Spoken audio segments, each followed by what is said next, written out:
everybody. It's been a while since I've tried to help us get better together because I'm really struggling with getting better on my own.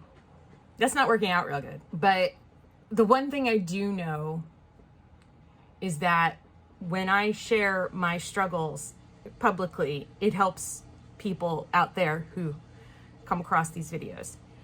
And I think I'm at a point in the struggle where I need to give some meaning to the struggle, or it's just going to make me feel worse about myself. So let's get better together. Let's get better for me, okay? Let's do it.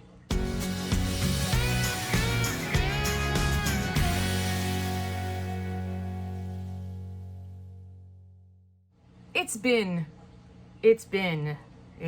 I'll tell you, I thought 2020 was hard, and then I thought 2021 was hard, and 2022 has been hard in a completely different way, because I think we're in recovery to some extent from 2020 and 2021. So we were all traumatized for 2 years, and then we're expected to go back to what? Life? Living? Should we go back? Does it even make sense to go backwards? Is back where happiness was? I don't know. Was I happy before the pandemic? Was I happier than I am now? Was life really better before the pandemic? Was it? Was it really? And those are the questions that I need to ask myself, because I'm beating the heck out of myself for all of my failures this year, because I am not, until this very moment that I'm speaking, and that's one of the reasons why I make videos, is because I am a person who does not sometimes understand until I start telling someone else. So here's what I just figured out in my mouth. I'm always trying to find meanings and correlations, and I'm just always trying to understand myself. And here I am thinking that I can't understand why the binge eating disorder is so out of control, and why I just can't seem to get myself organized. I can't get it back into a routine. I feel like I'm failing at everything a little bit. I'm not failing enough that anyone else is really noticing. But I know it. I know that I'm white knuckling it through some stuff. I know that I'm half-assing it through other stuff. And I'm beating myself up about it.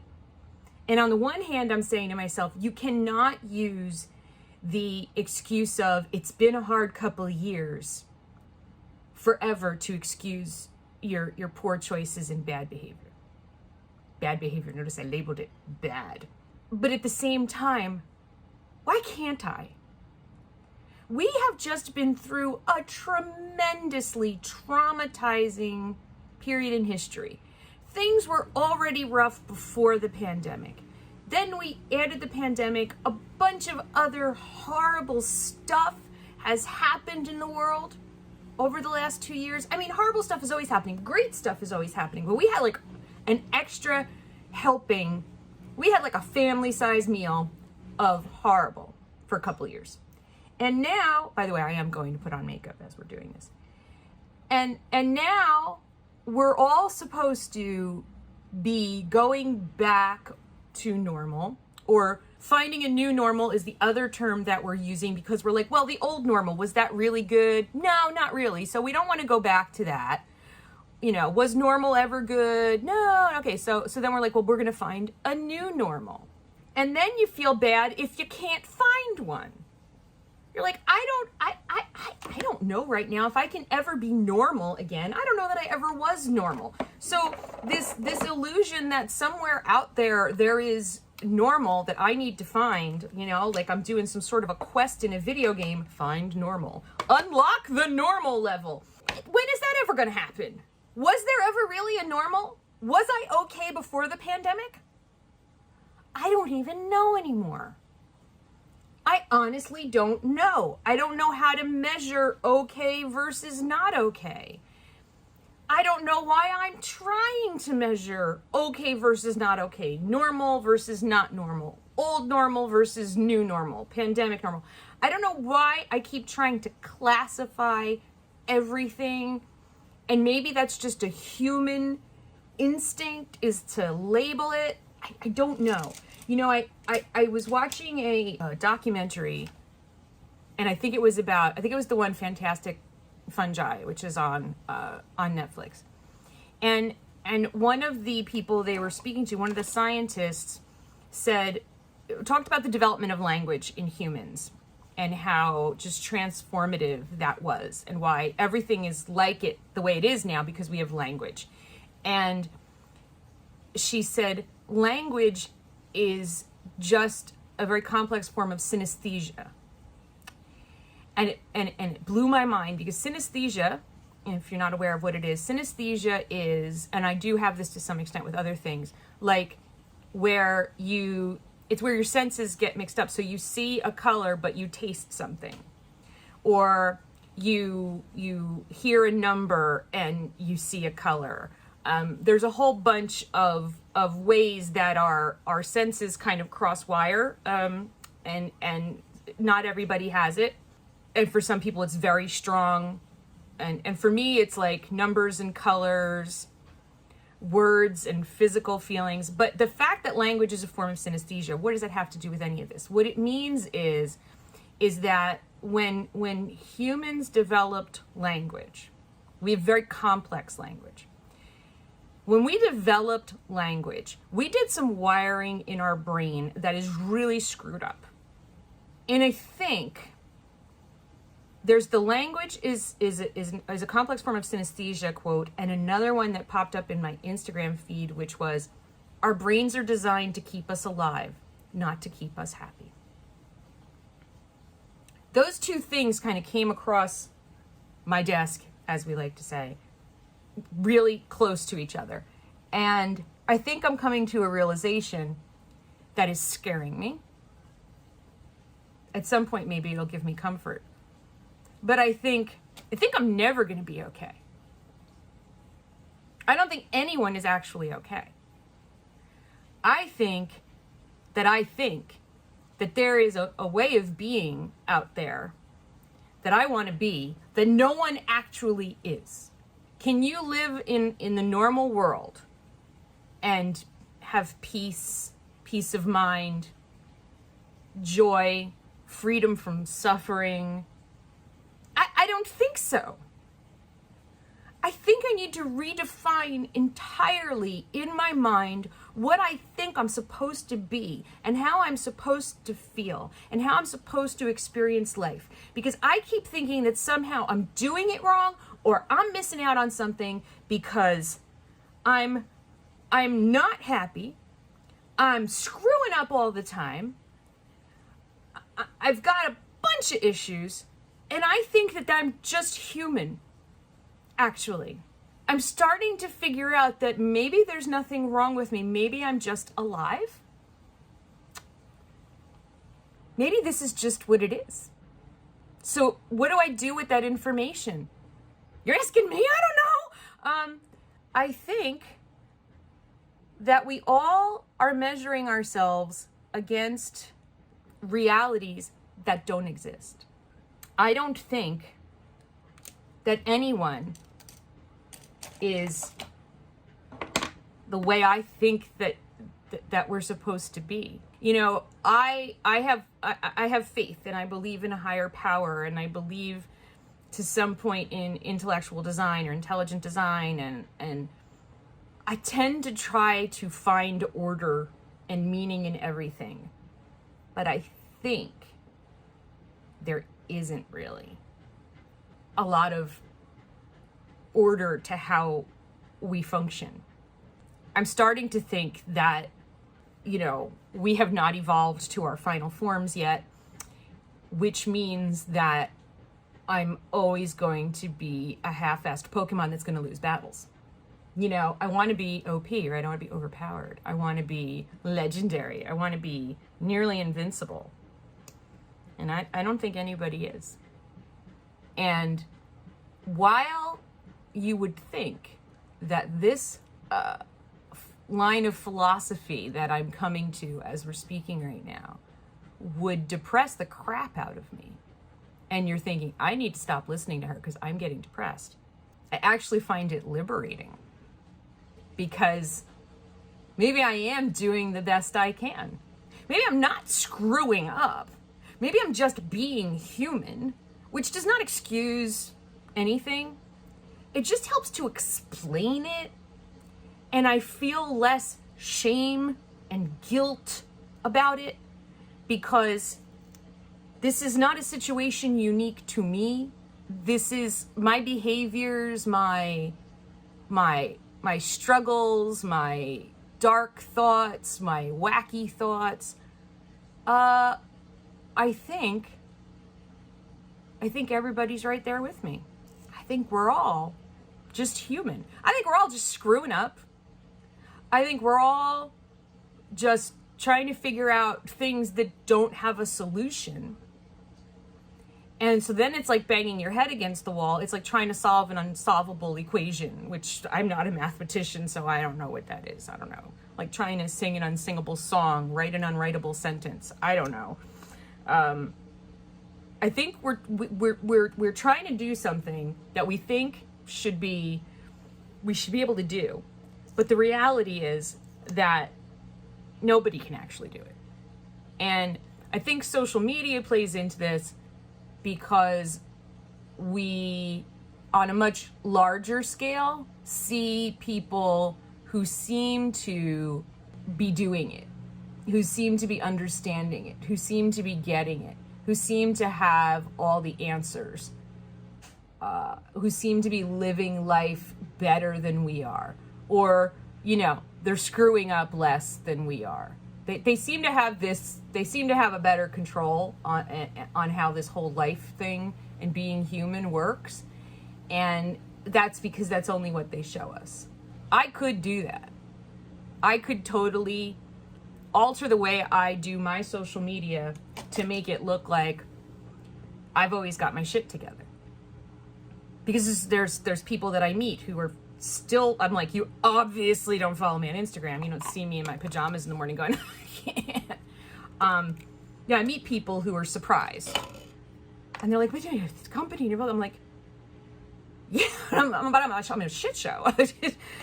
Just because you've got some kind of success, or somehow people think that like owning a company is like a silver bullet to, I don't know what they think, but they seem to think I should have it way more together than I do. And they think that I do have it together until I explain to them that I don't. And then I think I kind of disappoint them because then they kind of feel like, well, crap. If she doesn't have it together, how am I ever going to have it together? I thought she had it all together. If she doesn't, I'm screwed. And so I think that's the problem with social media. But I think that's the way we're looking at everybody. We are looking at the people who aren't showing us the struggle. And we're thinking, that's how you human. That's what I need to do. I need to do that. And then the reality is that, so here's how I'm starting to come to this realization. Brene Brown. I love me some Brene Brown. So Brene Brown took a sabbatical. She took off like the whole summer. And she kind of announced it out of the blue. It was kind of like, hey, everybody, I need to take some time here for my mental health. I'm taking some time off, okay? And so she came back yesterday, or maybe Tuesday. And she explained, it's a 26-minute podcast, put the link down below. She explained the whole situation of how she got to that point of needing to do that, of why she needed to do that, of how she's feeling now. And basically, I felt so much better after listening to it because Brene freaking Brown, the woman who writes the books about how humaning is and how to understand humaning and how to be okay with being human and all just, vulnerability, shame. That's what she does. And yet she got knocked out of the game by shame and her own vulnerability. And that just makes me feel so good. I listened to her, and as I was laying there listening to her, I was thinking, this girl does not have her shit together, meaning Brene. Wow. Wow. I can't believe that's what happened there. Wow. I can go two ways with this right now. I can go, man, if she can get knocked off a cliff, there's no hope for me. Or I can look at it and I can say, everybody gets knocked off the cliff. We are all constantly falling off the cliff, climbing back up, putting ourselves back together. Our friends are helping to patch us up. Sometimes our friends need to build a stretcher and carry us back up the cliff. You'll understand the metaphor when you listen to the podcast. And we do it better when we do it in community. I've definitely learned that. One thing that I have been focusing on this summer for myself was spending more time in community. Spending time trying to do it every week to go play mahjong with my girls, because that time is so important. Because I spend all of my time in my house otherwise. Getting to go on trips, like I went to LA and I got to be with my friends that I don't get to see. That stuff is so important because we do lift each other up and we do help each other. Sometimes you got to climb back up the cliff yourself, and sometimes you need your friends to build a stretcher. Sometimes you're carrying the stretcher for a friend. And that's what being human is. No more, no less than that. Nobody's got it figured out. We're all screwing up. I'm going to continue to screw up. And I will screw up in new and exciting ways. And that doesn't scare me right now because it's early in the morning. If I had that thought at 3 o'clock in the morning, 3 a.m. thoughts, that would be a different story. But I just totally threw a glob of mascara in my eye. It actually makes me feel hopeful. It makes me feel hopeful that I haven't blinded myself with mascara. It makes me feel maybe not hopeful. I think I'm going too far by saying I feel hopeful, but I feel less alone. I feel like less of a disaster. I'm always talking about giving other people grace, and I'm always telling you guys to give yourselves grace. What's the thing I haven't been doing?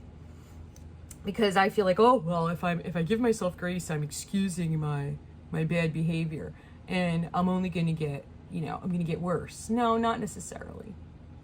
Not necessarily. Giving yourself grace is not giving yourself permission to do things to hurt yourself. It's just to understand that you're a human and you've got flaws and issues, and so you're going to mess up. That's all there is to it. I'm going to mess up. You're going to mess up. We're all going to mess up. But we're also always getting better. That's the progression of being human. We are always improving. We are always getting better at being human. And that's the whole point of being alive. If I go back and I put this in a spiritual framework, my whole point of being here is to keep trying to help other people and to just try to do better. Try to be okay. Try to be a good person. And there you go. I don't know. Maybe we're not even supposed to be trying to be better. Maybe we're just supposed to just be. Maybe I'm making it more complicated than it needs to be.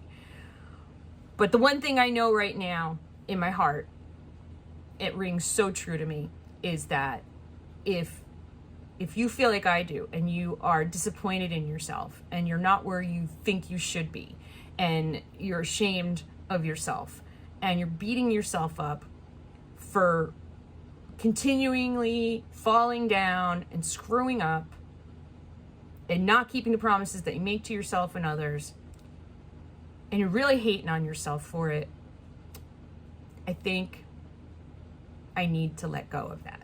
I can't tell you what you should do, but I know I need to stop doing that. I've got enough going on without piling on with the shame and guilt. When I screw up, I need to just remember, oh yeah, I'm human. We are designed to screw up. Uniquely qualified to screw up if you're human. What do you think? How you doing? I don't know if this is going to help anybody, but it kind of helped me to feel better. And so I hope that it helps you to feel better. Please share your thoughts in the comments, your feelings, your own theories and philosophies on this whole situation. And thank you for listening to me, because the thinking out loud really helps me a lot. I really feel like maybe I'm figuring this particular crisis out at the moment. Don't worry, I'm human. There's another crisis just around the corner. Love you guys so much, and I will see you again. I don't want to say soon because I don't want to make a promise that I can't keep, but I will see you again. Love you.